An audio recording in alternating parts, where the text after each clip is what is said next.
Good morning, everyone. Welcome to our April free webinar series. It's a series that we host at least once a month on average. This is a service to our stakeholders where we have these learning spaces as a way of continuing it's right with the topic, right? We're talking about how do we create a continuous learning environment in today's public service. And this webinar series is part of that support that the Caribbean Center for Development Administration provides. So many of you registered, over 300 of you, and already we have over 130 persons here in this webinar space. We are so delighted. Welcome to all who are here with us live, and a special welcome and thank you to those who could not be here, but we know they're registered, and I know that they'll be watching the recording later, whether through the link that we will send to the registrants or through our YouTube channel where we will be uploading the recording. My name is Dr. Loy Parks. I am the Leadership Development and Institutional Strengthening Specialist here at CARICAD and happy to be the host today. I am very curious. Is there anybody joining us for the very, very first time? And if you are, I'm going to invite you just to give us an indication in the chat. And for those who are not joining us for the first time, but you are part of our regular attendees, we do not take it for granted. A warm welcome to you. But particularly to those who it might be the first time they're joining one of our webinars. We just want to share with you what are the ground rules that we try to exercise as we try to have a good virtual learning experience over the next hour and 10 minutes or so. First of all, we want to focus. We want to lean in to get all that we can. And so to do that, we have to remove our distractions. So we invite you to close all software applications on your device, apart from Zoom, of course. Mute your phones or turn the ringer down. Remind your colleagues, this is your learning hour. I know for some of you, especially my friends and family, colleagues from the British Virgin Islands, I know that this is one of your recognized learning hours. And so you want to remind your colleagues, the world will not stop if they don't disturb you for this hour to allow you to learn all you can. Now, in this webinar space, you don't necessarily have to use your microphone, but during the time when we invite questions, answers, discussion, and if you want to participate by using your microphone, vocalizing your comments or your question, then you will be able to do so. If you raise your hand, we will acknowledge you. And of course, you want to ensure that you have a good working headset and we'll give you the permission to unmute. All right. So some people I already saw in the chat, they were already, because they know the drill. We want to know where in the world are you joining us from today? And we are seeing a whole lot of folks from the British Virgin Islands. Welcome. And I see a couple of people who are saying it is their first time. So Lorna, welcome. Where have you been, girl? And so, Lorna, since it's your first time, I want to invite you, visit our YouTube channel, right? Simply type in Caribbean Center for Development Administration, where you'll be able to access recordings to past webinars, right? Yes, I see so many are joining from BVI. Others are joining from Anguilla. I had the good fortune of sharing some leadership development programming in Anguilla last week. And trust me, I had a great time. The hospitality, it was top notch, top tier. So Erlin, who is also an alumni from Anguilla, I see you there. Jacqueline Kettle from BVI. I want to give a special shout out to some of our alumni who are present. So I see Emma Jackson, in charge of public sector reform in St. Vincent and the Grenadines. I see Cherry St. Hill from Barbados. Yes, I see, I think I saw our board member and alumni from Guyana, Soyinka Grogan, P.S. Grogan, welcome.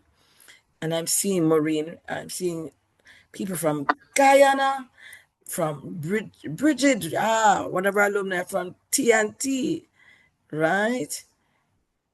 There's so many names. Honestly, I know I cannot call all of them. I want to also welcome Maria Hughes, um, who has responsibility for training the public service of Anguilla. Welcome, Maria, your first time. Oh, it shall not be your last. That is for sure. All right. And if you look in the chat, you will also see where we have posted, all the ways you can follow us on our various social media platforms, whether it's Instagram, Facebook, YouTube. And we're also on LinkedIn as well. I want to also big up. So I was in the original leadership development cohort one, all the way back in 2013, and I see my fellow cohort one alumni, Sharon Rattan. Welcome, Sharon. So good to have you here. And you recognize that, look, you hear what you said, 2013. This is a community that keeps together, that keeps growing together, keeps learning together, keeps networking together. And so, just welcome to all of you. So, so good to have you all here. And so, let me tell you, especially for those joining for the first time, maybe I've heard of CARICAD before. Maybe I've heard a little bit, but what exactly is CARICAD? The first thing you might notice is that our acronym and our name do not go together. And that's because when we were founded, we were supported by the equivalent organization for Latin America. And so the name in Spanish, the acronym was CARICAD, and it just rolled off the tongue nicely. And so we kept that name, CARICAD. We have been in existence over 45 years. We are an arm of CARICOM, and we exist to support our member states in the area of public sector transformation. And we do so by offering a number of services, technical assistance in the areas of leadership development, capacity building, strategic planning, public financial management support, human resource management and development, organizational design and development, change management, business process analysis, governance and policy development, and the list goes on. And we do so not only through our staff, but through partnerships with a number of organizations regionally and globally. And we are also supported by a number of alumni, associate consultants throughout the region. One of the tools that we use in our work, and it's available to our member states, is our Charter for the Public Service. And what this really is it provides a common conceptual framework to guide public sector transformation activities. And so what we have here are the what we call our charter house. It sets so what are the core pillars that underpin any transformation initiative in our public services to make it more successful. And if you want to learn more, not only about our charter for the public services, but all the various tools and frameworks and our digital explainer series will provide a number of support services guidance documents to guide various aspects of public sector transformation and public administration in general. Please do check out our website at www.caricad.net. So, before and so this slide is just telling you some of the things, some of the actual work that we're undertaking right now. It's almost too many to mention. And in fact, just last week, there's another addition to that list, and where we have started a customized leadership development program for the government of Anguilla. And we're so happy to share in that last week. I mean, we had the premier and the entire cabinet in training, all the permanent secretaries, and we started training the levels below the permanent secretaries, and we're really just starting. as this leadership program is not just in isolation, it is to support the implementation of the government of Anguilla's recently publicized, recently launched public sector transformation strategy. So we're going to keep you posted on their journey and all that they are learning along that way, along that path. So, before I introduce our facilitator for today, who is absolutely no stranger to us, over 300 of you decided to register for this webinar. And I know it's not just because you have a learning hour to complete, because, some of you, I know that's not the case, and you are here. And so we want to find out, why is this topic important to you? Why is it important to your organization, to our public services, to our Caribbean region? And indeed, if you're joining from beyond the Caribbean region, yes, this is still important for your region as well. So, why is this important to you, to us? And I'm continuing to see all the good mornings, the people joining from Trinidad, people still joining from BVI, from Montserrat, indeed, from Barbados, Antigua, yes, yes, yes, Anguilla, Dominica, the Nature Isle. Fantastic. Good to see you all. So, curious, why is this topic even important to you? Why do you think it's a good use of your time? Why are you even here? What do you want to get from this webinar? We believe that you are not idlers. There is a reason why you chose to join. And so, why is this topic important to you?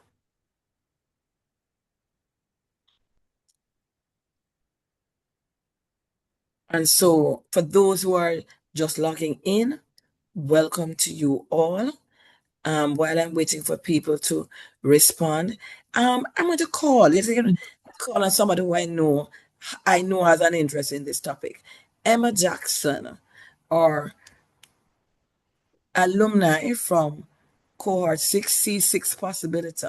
So Emma, I'm inviting you. I think I'm giving you the permission to unmute, Emma. And if you're able, just to share with us, why is this topic important to you? I know that you are, the head of the Public Sector Reform Unit in St. Vincent and the Grenadines.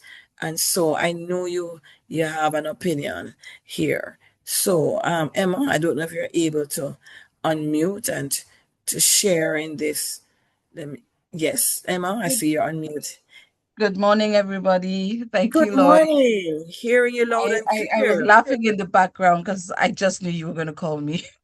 Oh yes, you know it. So good morning, all. Interesting topic. I'm here not just because of the topic, I'm also here because of my fellow possibiliter, Miguelle Yes. Christopher. Yes, C6. But Yes. topic wise, to answer your question, Yes. um, we on the in our program, the Learning and Development Program, we carry out a series of training for all levels of public servants. And I just want to know, what are some of the strategies, what are the thinking, what are the formats, just to see what insights I could garner in order to make sure that the public service here in St. Vincent and Grenadines is up with the trends, Yes. the skills, the capability to actually conduct their duties. So I'm here to see, one, how my organization can carry out effective training, and secondly, or learning, and how it will impact on the public service and the nation as a whole. All right, great. Thank you so much. Thank you for sharing. Let me call on another. Wait, there is somebody here who I've been looking for her all morning. No, we make no we don't we are not ashamed to say that she is a sister of the facilitator. But it is her birthday today, Maria Mason Roberts. right? And so, Maria, happy birthday to you, my dear. I won't sing to you here. But Maria, we are so delighted because it's your birthday, you didn't have to be here, but we're happy to have you here. And but Maria, you're somebody who also you're a consultant working in this space around the region in the area of human resource development, organization development. What is your own take on why this topic is so important to us in this region? So let me just give Maria a moment to unmute. Just let me see if I just give us a second there. Sometimes in this virtual space it takes a little while. Wait, I think I wait, Maria? Yes, go ahead, Maria. I see you're unmuted. Oh, wait, I think Maria might be Yeah, she's having yes, she might be problems with having her a mic. challenge with your microphone. Never mind, Maria. You can just type in the chat in the meantime. And I am seeing a number of persons typing in the chat as well. So Jocelyn, welcome. And she's saying, as a public officer, we operate in a rapidly evolving environment driven by legislative policy and socio-economic changes. Isn't that the truth? Continuous learning ensures confirmation. Wait, hold on. It reflects not. Oh, there's something about just something with the sentence I'm not quite getting, but I think I get the gist of what you're saying. That it's not just continuous learning, it's not just about initial competence that you require, but it's also about gaining that ability to adapt to changes, to changing mandates across key areas in our public service delivery. Yes, key areas like social protection, compliance, public financial management, just to name a few. Jocelyn, you are quite correct. Avalon. Welcome, Avalon. Avalon joining us from Trinidad.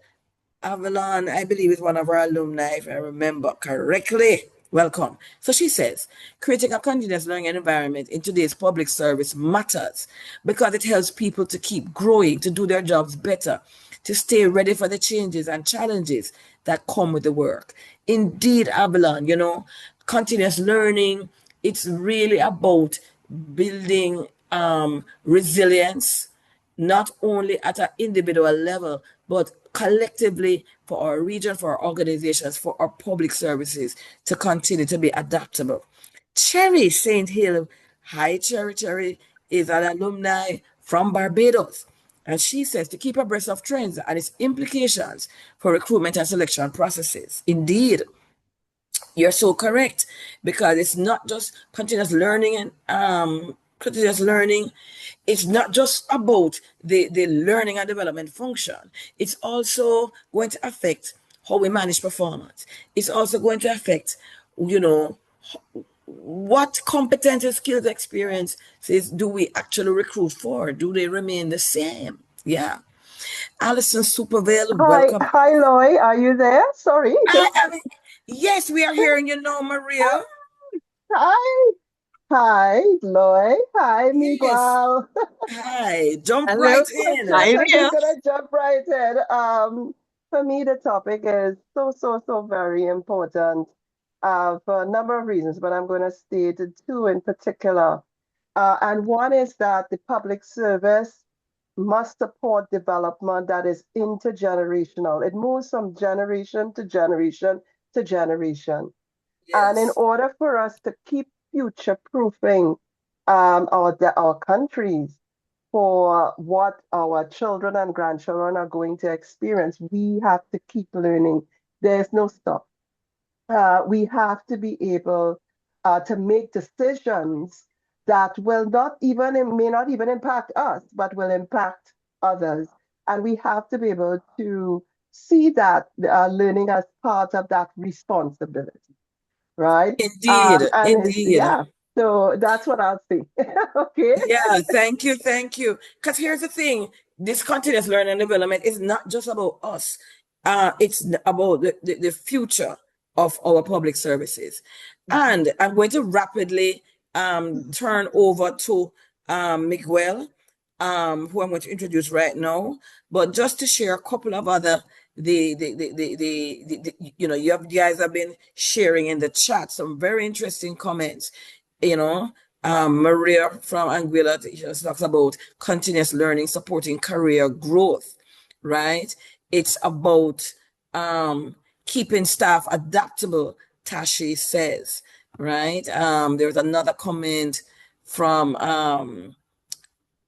not Avalon. I missed a comment. Yeah, Allison talks about, you know, it's required to be adaptable as we are working in a dynamic public service environment. So let me quickly introduce our guest facilitator here, who is absolutely, it seems a weird calling you a guest, but you know, she's really family, she's really one of us.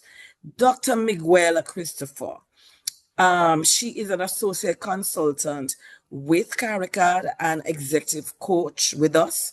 She is an alumni, so she was in cohort 6, C6 possibility. It does. She had really had an illustrious career in the Caribbean. She was one of the persons who helped to what are the architects of what was then the very successful Caribbean Leadership Project. She is originally from Trinidad, but has worked quite a bit of her time in Antigua and Barbuda, where she lives. She has worked several years in the public service in the government of Antigua and Barbuda. Her last role there was that of chief training officer, but also did extensive work in the area of public sector reform. She has served in the HR field in the government of Montserrat, and she's currently now operating as a consultant, doing some good work, not only with CARICAD but elsewhere. And she is currently the president of the Human Resource Management Association for Antigua and Barbuda. And so she is really very well equipped. You can start sharing your slides, Miguel. She's very equipped to share with us on this topic of continuous learning and how do we create a continuous learning environment for today's public services. So, Miguel, so happy to have you, and over to you. Hi, good morning. Can you hear me, Loy? Can We can hear everybody hear me? you, hear and see Loud you. and clear. I was going to say that after I made all the preparation for this presentation, that I was going to just turn the presentation over to my smart sister. Right? I would say she's the smart one in the Mason household. Maria, thank you so much for joining, and a special shout out to my C6 cohortee. Emma, thank you so much for joining me. And I'm welcoming everybody to this morning's presentation and discussion, because as much as I will be presenting, I'm hoping that you would feel free to use the chat to write down your questions, to just engage, because as the persons that have spoke would have said, this really is a key topic, and for the very reasons that that persons would have mentioned. So, and some of those things we are going to be looking at this morning. All right, so I'll get right into it. Okay, but I want to start with just three questions, three very quick questions, and please feel free to post your answers in the chat. I want to know. Sorry there, Miguel. I just your video is off. I wondered if you wanted to turn it back on, your video. Sure, you need it on, or that's I can. Yes, a preference. Yes, thanks. Okay, all right. Hold 1 second for me. Hold 1 second.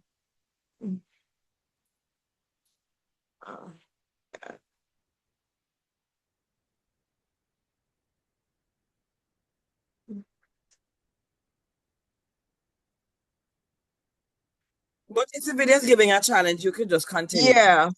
Okay, okay, Continue. all right, I will. Yeah, let me see, hold on. Yeah, okay, I'll see if I can sort it out a little bit later. All right, yes. So as I was saying, I want to start with a couple, just three very quick questions. No need to overthink. You can post your answer in the chat. I want you to think about a skill, any one skill, it could be technical or social, that you need to use today to function in the public sector space, or even if you're here and you're not from the public sector, in your organization, that skill did not exist 5 years ago, or it was not priority 5 years ago. Post them in the chat. Loy, if you can see the chat and just Oh, let me know yes, what yes. persons are saying, All right. technical or So, social skills. What are some of them? yes, so they talk about, I see people said AI skills. That never used to Mm-hmm. be a thing. Right. Project management, you're quite right. Mm-hmm. Mm-hmm. Emotional intelligence, social media Yes. management. Yes. Yes. Um, Somebody says communication and writing. Well, I think that was Mm-hmm. all. To be fair, I think that was a skill, but Mm-hmm. maybe it has evolved to include, Yes. writing on different, Mm-hmm. platforms Mm-hmm. and so Mm-hmm. on. Um, I would say change management, I think, is one of Mm-hmm. those areas that Mm-hmm. I have seen getting a lot more prominence now. Um, Right. Skills, as somebody says, skills in using a smart board. Yes. Right. Mm-hmm. Mm-hmm. Yeah. Good. These are, well, and all of those answers are correct. I just pointed out some of Yeah. these here for you, right? Digital AI and cybersecurity, those are standard. When I say standard, I mean there's no way you could function well in today's workplace without skills in those areas. And 5, 6, 7 years ago, that did not even exist. You might have heard the chatter about it, but it's real. It is very real for us now. But look at some of the other things. Somebody said emotional intelligence, and that's so true. Cross-cultural communication. Maria spoke about the issue of the relationship between generations, right? That ability to communicate and to work alongside, to collaborate with someone in your organization who is of a different generation to you. All right. And the remote collaboration, remote working became a forced thing almost, and in a sense a temporary thing while we were going through the COVID crisis. But for many organizations, that has become a reality. That has become the way that they would move forward with work. And it is a skill to be able to collaborate well, to work well remotely, to ensure that the work gets done in even though you're not physically present. And that's a skill that workers, that leaders have had to come to terms with, right? Making decisions using data as opposed to what your intuition and well, I've been here for so many years, so my experience is going to guide me and help me to make decisions. But in today's world, that's not necessarily the case, right? We are still, I mean, everybody knows the acronym VUCA. We are living in a world that still remains very volatile and uncertain and complex and ambiguous. And as leaders, we have been having to deal with those issues for a long time. Your second question, in a workplace, I want you to think of a process that nobody likes. It's very frustrating to you. It's frustrating to your clients or your customers, but it's still there. What process that is so frustrating to you that if your staff members felt that they had the power to change it, that they had the skill to change it, they will change it? Post that in the chat.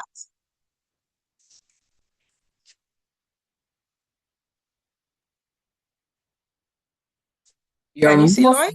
I'm seeing, but I think people, so, is that Neela says it, the filing system. Oh my goodness. Okay, I right. think many people would say that, yes. Right. Yeah, yeah. The There are recruitment processes. process, hmm There are processes that we HR have. processes, yes. The what? Filing. Sorry. hmm So I'm getting a lot of HR processes and record management processes. The Right, hiring right. process. The The hiring process, yes. Our mm, process for how procurement. we correct. Right, right. There are a number of processes that, because of the way in which the world is working now, and they need to be adjusted, they need to be changed, they need to be revisited. But still, for some reason, we are holding on to those processes. Many times when you would speak to when you're in consulting, and you speak to persons in organizations, and they say to you, well, that's not me, it's the minister, I can't change it. They don't feel empowered, or they don't feel that they have the skills that will require them to be able to deal with those processes, and update them, upgrade them, or just throw them out the window if that is necessary. Right. But for some reason, our employees are not feeling as if they are empowered to be able to make the necessary changes. And our last question for now: just imagine you are on your way out the door. You've worked in the public service for a long time. You have done your duty. What legacy of yours would you prefer to leave behind? Which one do you think is going to have more impact? A nice, Oh, well-prepared manual that will guide the persons who are coming up with all of the problems that you were able to solve. You put them in a manual so people will know what to do when that problem arises? Or would you prefer to leave behind a team that is capable of solving whatever problems arise, maybe even problems that they have not seen? Which one do you think is going to leave a greater impact? oh, you're evil. Why would you Yeah. want us to choose? Why, Miguel? Why? The manual Because is people great. are saying We are both in the depend chat. we depend so much on the manual. But if you could have only chosen one to leave behind, which one would that be? Boy, that's tough. That's tough, right? Yes, Yes. it's some people are saying both. Some people are saying the hmm team. Yes. Yeah, Mhm. yeah, All right.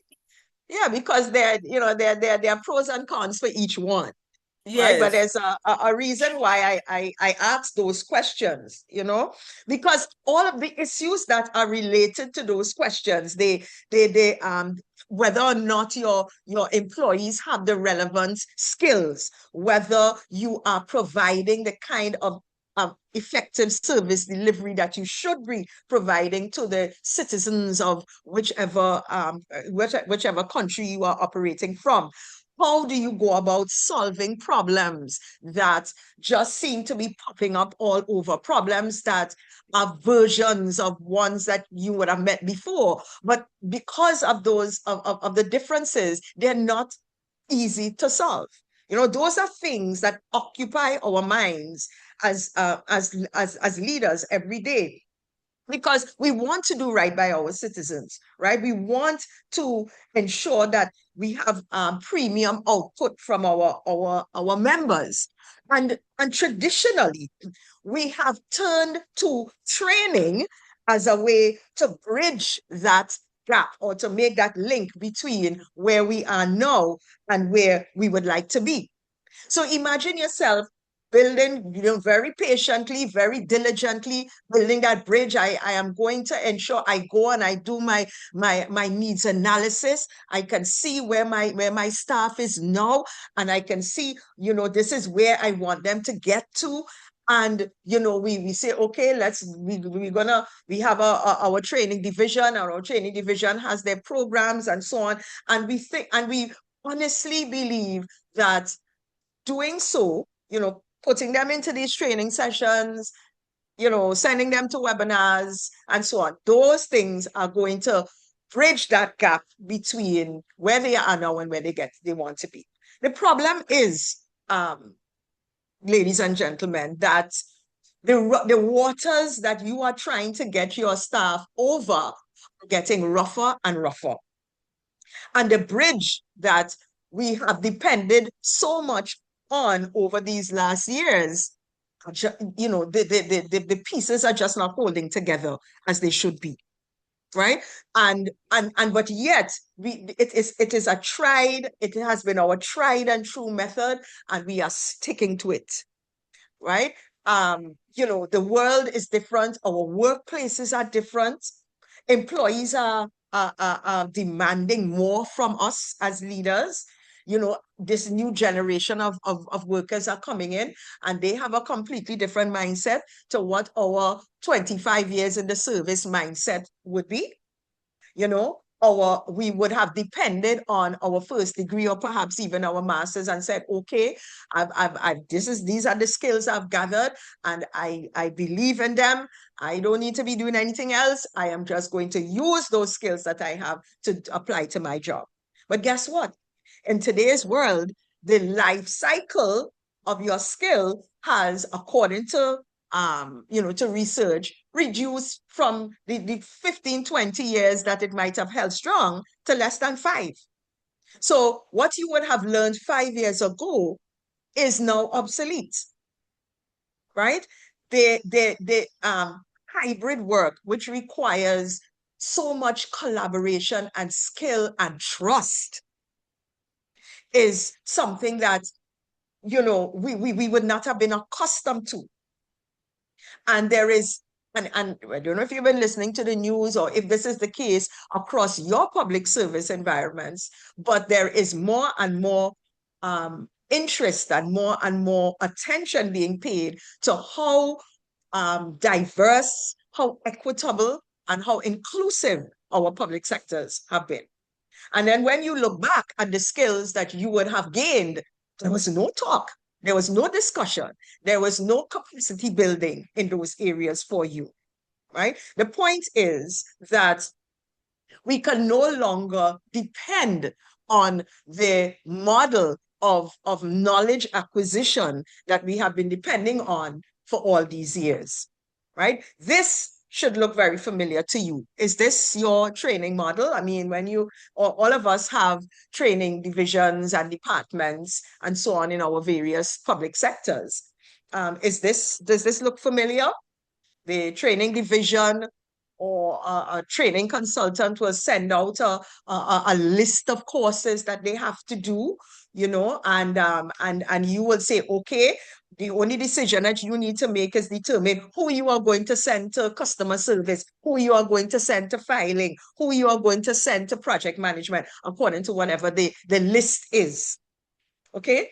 And it's on a schedule, you know, you have a venue that you go to, but you are the one as the leader, the HR manager, the learning officer, the learning manager. You are the one that is making the decision about who goes, when they go, and what program that they're going to attend, right? But guess what? When that program is finished, right, you send them off. They have 2-3 days away, maybe up to 5 days of training, and you are congratulating yourself because, well, you would have done your part to send them to training. Because training is what we have grown accustomed to be the plaster that will fit every sore. But if you ask any training manager, if you ask many managers of departments across the public services, they're going to tell you the same thing. We are sending people to training, and then when they come back, you know, there's very little implementation. We are not seeing the kind of improvement. We are not seeing the kind of change. We are still facing all of these myriad of problems, and we're sending people to training all the time. So why is that? What turns on that? Right? And when we are looking at even for us who are in the learning and development field, when one of the things that used to trouble me when I was in that field in the public service as chief training officer, when we are required to present reports, the only thing that was required of us to report on was how many people attended, how many courses did we put on? Why is it that you put on 5 last year and it's only 1 this year? There was no asking or no measurement of the impact that those programs were having on the public service. And and I dare say that that remains a problem in many of our public service environments. Okay, what are we measuring in terms of the success or the impact of the many training programs that we put on? Right. So given the environment in which we are in, that volatile, uncertain, complex, and ambiguous environment, given the fact that our skills are going to be obsolete in such a short space of time, the question is, can we continue to follow this model of having a set of programs that are pre-planned, that you go to, you stay 2 hours, 3 days, whatever it is, and you come back to the work environment, and it all starts again. Yes, we are trained. Yes, we are trained. And don't get me wrong, this is my field. I'm not knocking training. But this morning, what we are going to be looking at head on is whether or not this model of learning, which is our training classroom type, our classroom type model, is really meeting the needs and solving the problems that we need to solve.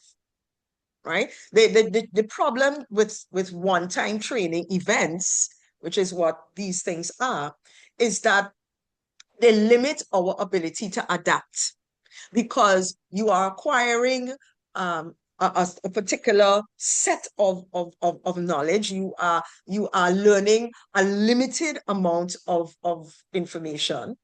And when you are in a situation where that does not apply to what you would have learned, then what? Right?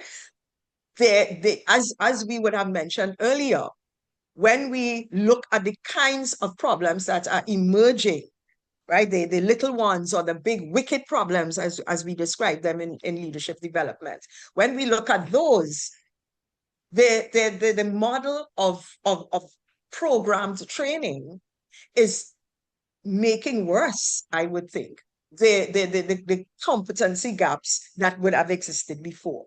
All right, because we are not preparing ourselves, we are not preparing our employees, our staff, to deal with new challenges that arise. Right, and we spoke about our skills being obsolete. Right, it reduces our ability, our resilience to stand up and to treat with new challenges and new problems that arise. Okay, so we're not knocking the training. Yes, training has its place, but it is not going to be able to help us to cope with the kind of environment that we are operating in the public service. And what we are proposing is a move from a model that involves just strict training to what we refer to as continuous learning. Right? In other words, learning that is not an event. It is not something that you go for a particular time. Right?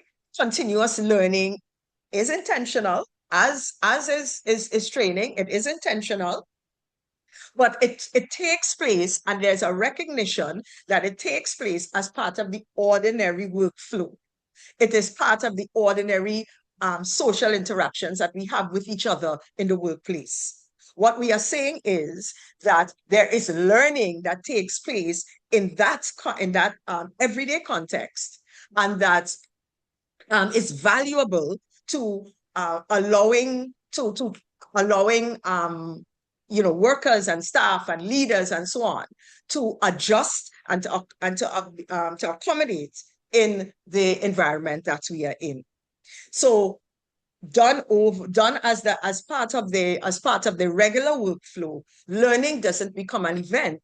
It isn't something that you go to experience somewhere else outside of your office, away from your desk. It becomes a normal part of your work environment, and it becomes part of your culture. That's what we are going to be looking at this morning. And I did a little table just so that you can compare and see, or compare and contrast and see the difference between the two. Right? In a one-time training model, which is what we have grown used to, it's an event. Okay? It's scheduled, there is a curriculum, and exactly, the trainer knows exactly what they're going to cover. When you go in there, you know exactly what you're going to do. You spend 2 hours doing it, and then you have lunch, you have break, and then at the end of it, you go back to your office. Right? In a continuous learning environment, learning is something that takes place all the time. It is available the point of need. So when something arises, when there is a competence gap, when there is a knowledge gap, the effort in that sort of learning environment, there is an immediate effort to close that gap, as opposed to sitting and waiting for when the next training program in that area would be. Right? It's embedded as part of your normal work process. Right? It happens as part of your on-the-job work. It happens in meetings, in conversations that you have with persons. There is always that effort to learn. Right? It's looking at learning in a different light.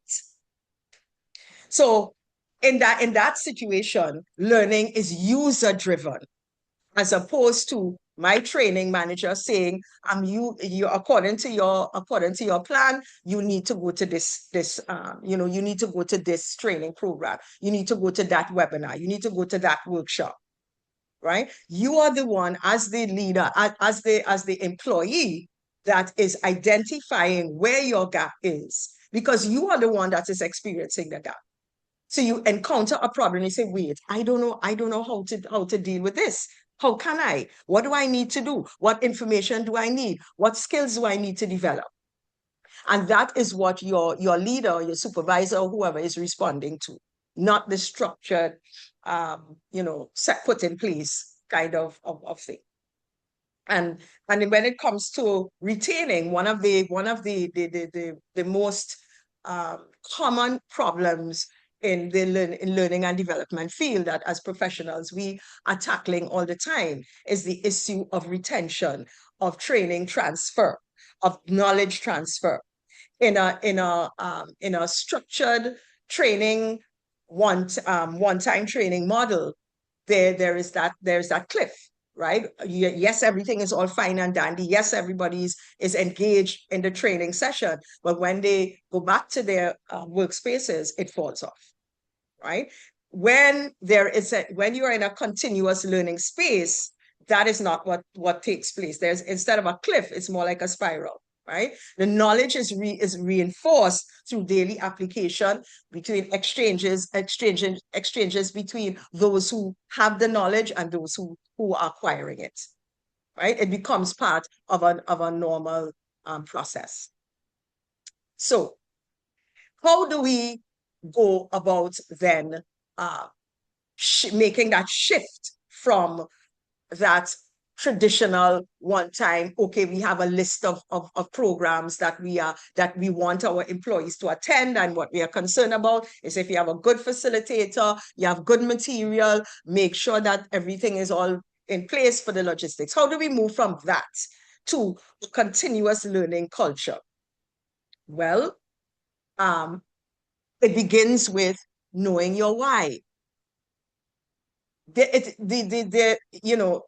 is a very I'm not sure if he's very popular, but Simon Sinek is a leadership and management guru, And he came up with this concept of the importance of knowing your why, instead of starting with the what or starting with the how. Most of us can tell people what we want our staff members or our team members to learn. We might even be able to say, well, I think I know how I want them to learn it. I want them to go to this workshop. I want them to attend this webinar. I want them to do whatever. But have we ever stopped to think, why is it we want these people to go to this workshop, or why are we even sending them in the first place? Not many of us take the time to do that. And what Simon Sinek was saying was that if we start with the why, our way of doing what we're doing will change, and what we do will change. It's so important for us to have a clear purpose for what we are learning. Why do we need to know this? What is the challenge that we are facing, that we are responding to? Right? Whenever you have a clear why, it builds that interest and that sense of autonomy in our staff members, in our team members. I can't tell you how many times I encounter persons who attend training and they are there only because they were voluntold. They were sent. To them, it's just like ticking a box. There is no ownership of that learning process, because there is no why, there is no purpose, there is no sense of the importance of me doing this. So if we want to build, if we say that we would prefer to have a continuous learning culture, which is going to allow us to respond to the kind of challenges that we have in the workplace, then it is very important for us to identify what specifically those challenges are. And it is and understand that our learning and the way in which we go about learning is in response to those. And that is what gives us our why. Right? That is what, if it is that we want to ensure that the future generation is taken care of well, if that is our why, then we are going to be doing all that we can, and we are going to be doing it in a way to ensure that that why is realized. Okay, and that's a completely different approach to starting with the what. Okay, I'm obligated to have 15 workshops for the year. Which workshops am I going to have? Okay, we haven't done this one in a long time. And you list, and then you start to advertise. Start with the why. Okay. Another element of creating this continuous learning culture is, or one way of doing it is to treat it as if it were a change initiative. We are changing from the traditional model that we have been used to one that involves learning on the fly, learning every day, and that is a shift, because we have become so accustomed to doing it that way. Well, one of the first, or if not the first step, if you're a Carter fan, is building that sense of urgency, right? Building within your team members, within those persons that you supervise, within the persons who are above you, your permanent secretaries and your ministers, the importance of us becoming a learning organization, an organization where knowledge is shared, an organization where we treat with skills gaps immediately on the spot, right? If we look at it as a change initiative, then one of the first steps that we have to take is that we have to build that sense of urgency in our stakeholders. Right. I mean, my own experience in the public service when it comes to learning and development, and it's the same for even in the private sector, that the value of training and development, or the value of learning is not recognized. We think it is, or we say it is, but it really isn't. Because when there is a budget cut, when there is an election season, learning and development is not one of those things that is considered to be priority. As a matter of fact, when you're cutting your budget, your learning or your training budget is the first thing that gets cut, right? But if we are able to develop a sense of urgency in our stakeholders, you are well on the way to appreciating the value of continuous learning, and you're well on the way to ensuring that it becomes, you are able to shift from that traditional mode into this one, right? Good. Another way in terms of creating that continuous learning culture is to reflect on what your on what your learning pie looks like. I like to call it a learning pie. Some people use a pyramid, right? Those who are in the learning and development field will be very familiar with the learning pyramid, where 70% of your learning for your team members, for your staff, should be in experiential learning. 70%. In other words, learning takes place when you give them new new types of assignments. You give them challenging things to do. You give them challenging problems to solve, right? Experiential learning takes place in the day-to-day workflow. So as they are doing their work, challenges arise, and you are intentional enough to say, okay, we meet this, we have this problem. What do you think we should do to approach it? It happens right there. 20% of your learning takes place in a social learning, when you are collaboratively solving problems, right? When you are doing coaching and mentoring, or you're passing on that knowledge that you have to someone else. You are helping and supporting them through their knowledge and learning journey. 20% of the time that you spend in learning and development should be in that. And guess what? Only 10% of your learning is supposed to be in formal, organized classroom type learning, workshops, and in the professional development seminars. But I want to ask, this is what it should be like. But what is it like in your organization? If you were to be honest, what percentage would you think formal learning takes up in your learning and development program for your leaders, for your staff, for your work? What percentage do you think? Put it in the chat.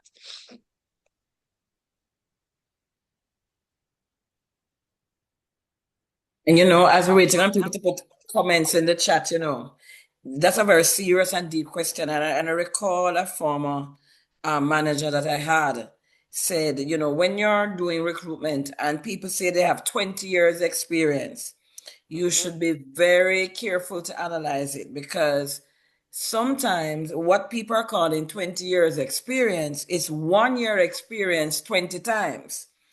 And so Indeed, I've exactly. always thought about that, are we just having people just doing routine work year in, year out? They're clearly not learning and growing, so Right. it's really also about looking at task assignment, not just as getting work done, but That's right. also as a vehicle for promoting learning and development for your team members and for the team, as a collective. Right. Well, I'm not seeing anything in the chat, but just in the interest of Percentages? time, I What see somebody percentage of says, your work I'm seeing some things now. So Yes. Cleopatra, hi Cleopatra from Jamaica. She says 90% formal learning. Then I 90% said, formal learning? yeah, I said Yeah. 70% formal learning, Right. 80% formal learning, 85%.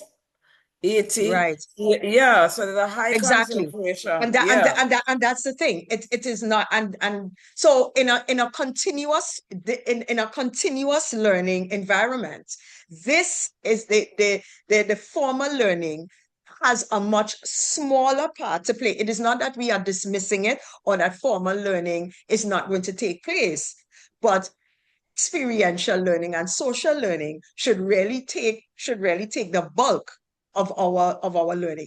And what is important to say here as well is that um it is that other that 90% that we want to get to is intentional.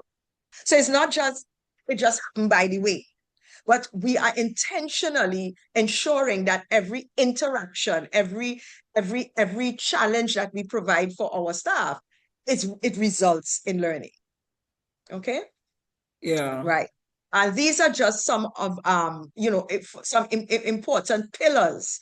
Again, when it comes to if we are trying to create a continuous learning culture, right? We have to foster that. We have to foster that growth mindset, that sense that you whatever formal learning that you would have is it doesn't stop there, right? That you can grow and develop and continue to learn over time. We have to normalize knowledge sharing in our public service. And if you speak to anybody or many persons who are in the public service for a long time, they will tell you that in the public service, knowledge is power. And knowledge is not something that you share with people. You keep it to yourself and you move forward because that's how you are going to get ahead. If you are perceived as the person who knows the most, who is the institutional memory, that's how you get ahead, right? But sharing and collaborating and as new persons come on, you bring them into the fold and you share what you know with them. That is not something that is the norm in many public service environments. But if we want to create a continuous learning culture, it is one of the key pillars in that process, right? Promoting learning agility, that means that you are empowering your staff with the ability to learn quickly from their experiences, right? So something happens and then they understand what the lesson is in that situation. So when they meet it another time, they are in a much better position to respond and to respond appropriately. And of course, leveraging technology, that goes without saying, right? That's the way of the world now. And it is through technology. We have to be able to use the technology, not just for entertainment, not just for administration, but also as a learning tool, right? And But just pause here a little there, Miguel, just because I just want to just keep track of time. So I'm going to invite colleagues. Normally we'd finish at the top of the hour, but if we could, spare an addition, maybe 10 minutes, yeah, so we can get through. But we also want to have some time to allow for, some further questions and comments, yes, or sure. even to go through some of the comments that have come up already in the chat. Yes, please. Yes. All right, can continue, Miguel. Okay, all right. Yeah. I'm almost ready to wrap up because the role of leaders is important as well. Many of us in this room today are leaders. And our leaders shape the leaders are the movers and shakers. They shape that continuous learning environment. It is not going to happen by osmosis, right? How do we as leaders shape that learning environment? Well, one, we inspire our employees to learn, and we also support them genuinely while they are learning, right? Those two areas are important. And I did the two infographics, which I think I would post in the chat so that persons can have it to go away with. But it outlines ways in which you as a leader, you as a supervisor in your environment could inspire your staff and also support them in their learning, right? And these are just three leadership tools that can help to build that continuous learning environment. And they are free, no budget, you don't need any money. and you can implement them today after this workshop, right? The after action review, whenever you give your staff members an assignment to do or a project to do. So when that project is finished, it should be you take them through that learning process, that one up in the yellow in the corner. Have them list the main components of the project. What did you expect? What actually happened? Why was there a rift, a difference between what you expected and what actually happened? And what are you going to do next time? Simple 15-minute exercise. And that just like that, a project that you gave them, handing in a report becomes a learning exercise, right? Yeah. When you're in a staff meeting, use your first 15 minutes. Somebody shares something short, something that they just learned, an article that they read. All of a sudden, a normal staff meeting that people usually don't like to attend because it's so boring becomes a learning experience, right? How about you have 15, 20, 25, 30, even more staff? Do you know what skills they have? Do you know what knowledge they can share with other people in the organization? Build a directory. Let everybody indicate what they think that they're experts in, and what they want to know. And you link the experts with those that need to know. 3 simple tools, and they cost nothing. But just by doing them, you add to that environment, that learning environment. So as I end, I want to just throw out a challenge to everybody, right? That learning environment is not going to happen on its own. We have to be intentional about it. And tomorrow, 24 hours, you have work tomorrow. Think of one thing that you learned, one experience that you had, one lesson that you learned that you can share with somebody who's in your team, right? Just tomorrow. And you might think, well, I don't want people in my business, but it's a learning experience that you are sharing with them, right? And in 30 days, you give your team an assignment. It doesn't have to be anything grand, something small, but implement that after action review.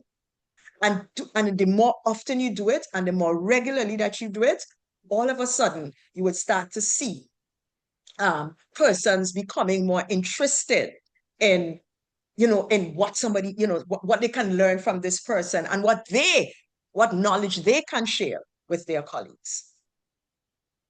Okay, so in closing, and I know that I'm sensitive of the time as well. I just want to encourage us to start to see how we can move away from our organizations and our departments just being, organizations where we just come and be, but labs of learning, places where people can learn every day, right? Don't just be satisfied with leaving a manual, but let's share and build teams that know how to learn and know how to approach problems and solve problems, right? Your legacy is not in the courses that you attended, but it is in the curiosity that you are able to ignite and spark in your team. I Yeah. love it. I love it. Miguel, thank you so, so, so much. As you're making your final points, it reminded me of this concept of teachable moments that throughout their everyday life, throughout the course of doing work every day, there are always teachable moments. I remember yes, it was a leadership program we're doing last week in Anguilla. But as we're trying to, sort out some administrative logistics for the training, at first we're having all of these little hiccups, and eventually we recognize, oh, wait, it's just actually a miscommunication that has caused this. And and I said to them, you know what?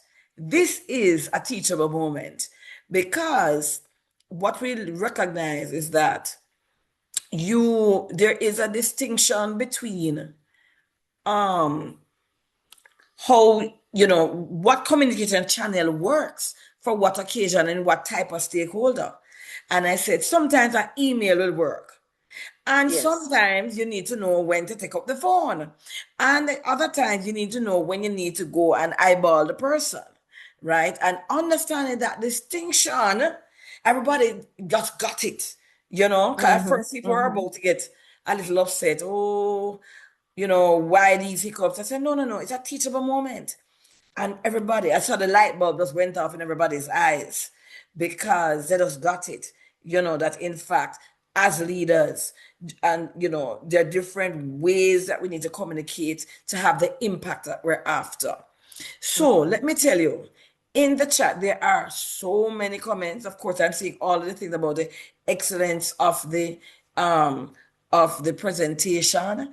Um, but there are also certain comments and questions that that I want to just draw attention to. So Mm-hmm. there was one comment. Let me just try and find it back. So Neela is asking whether the PowerPoint will be sent. Yes, we'll send it out with the link to the recording as well.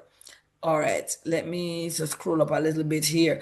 Lowell made a comment about, you know, that the learning that we undertake has to be aligned to our field of work. And that Mm-hmm. raised, you know, gave me cause for pause Okay. because, and I want to hear your opinion on this, Miguel. You know, Mm-hmm. in a sense, Lowell, I don't think Lowell is wrong per se. You know, of course, we need training that's aligned to, you know, our job role. But I Mm-hmm. also think we want to expand what we are learning.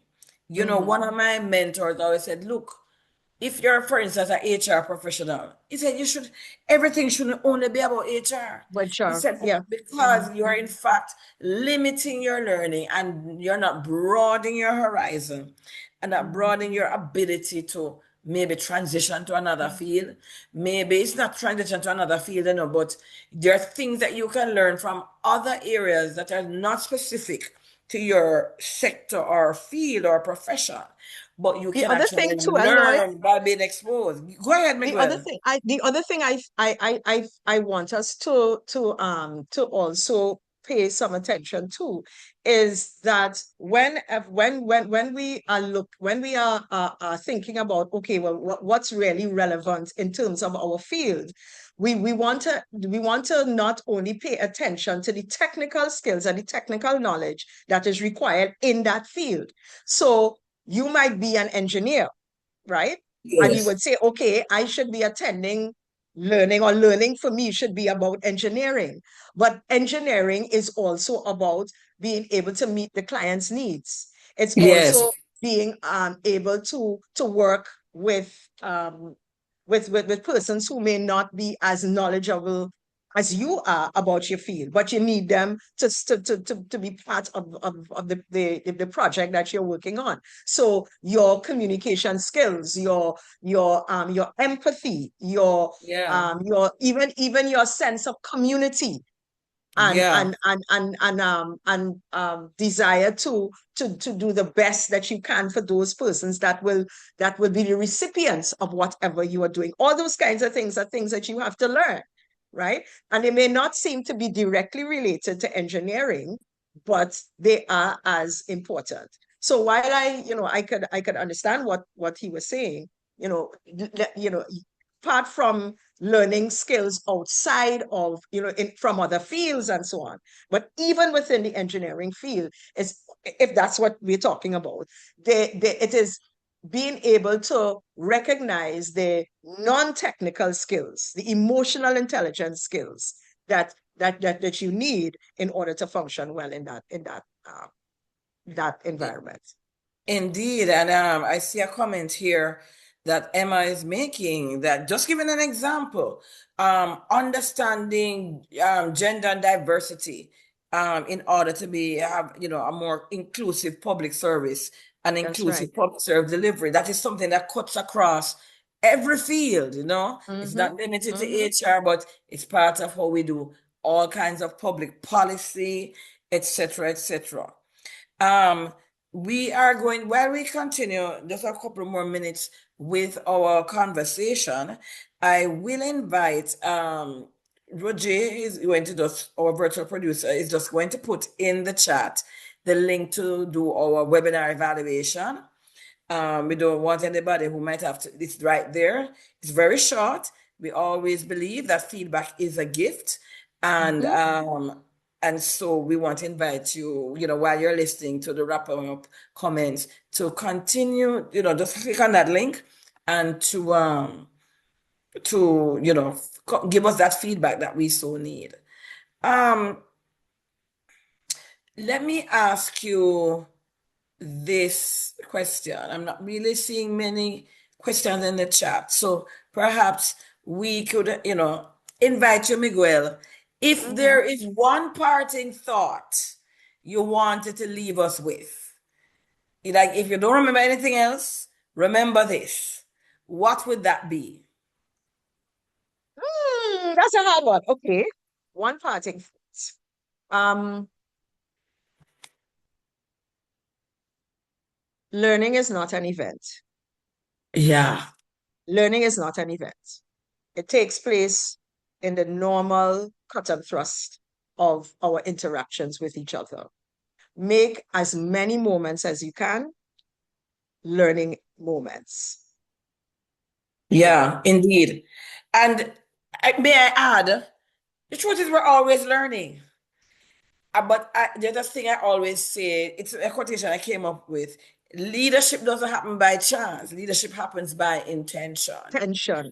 And so if you approach work and life indeed with that learning mindset that, there's always an opportunity to learn, then, we're not just looking at mistakes, we're looking at what are we learning? Yeah. Because there's always something new to learn. And there's a parting thought in the chat by the birthday girl. Maria says, our daily learning assignment is to be self-aware and call things and prejudices that can limit our learning. I love Yes. that. I love Yes. that. I told you So she was the smart one. I'm telling you. So, folks, yes, we are in fact going to send you the slides and that And the infographic that, infograph yes, and the infographics as and well, the which have infographic. the tips on what they can do. Yeah. I mean, I did share the infographic in the chat already, Oh, but you we're did? still going Okay, to, good. Okay. yes, but we Mm, are going to mm, send it back to all the registrants mm. and the link to the recording. And if you want to see the recording and, share it with other people, it's going to be uploaded on our YouTube channel. And please, we invite you to follow us on our social media pages, Facebook, Twitter, LinkedIn, Instagram. Visit our website. A lot of our tools are there at CARICAD.net. You want to learn more, see how can CARICAD support your public service, your organization in this journey of creating a continuous learning environment. Please do reach out to us via email at info@caricad.net. And like I said, we, inviting you to please click on the link in the chat with the evaluation poll so we can hear how you found this webinar and including in that are, topics that you want us to cover in the future. One thing is not on the slide, but look out shortly. We'll be, of course, advertising our next webinar, but we will also be sending out the call for applications for our mid-level leadership development program, which starts in September through to December of this year. Um, trust me, so many persons who are here are alumni, and not because it's our program, but it is a very good program. It is contextualized to our situation, and it is globally relevant and meets global standards. Trust me. So Mhm. you want to look out for that. And if you want to access any other services that CARICAD offers, just reach out to us. So thank you all very much. Let me just double check our chat. Yes, so stay up to date. All of those links are there in the chat. Our website link, YouTube link, all of it. All right. So with that, folks, we say thank you very much. Give us the feedback, fill out the poll, and we look forward to seeing you in the next webinar. Thank you all very much.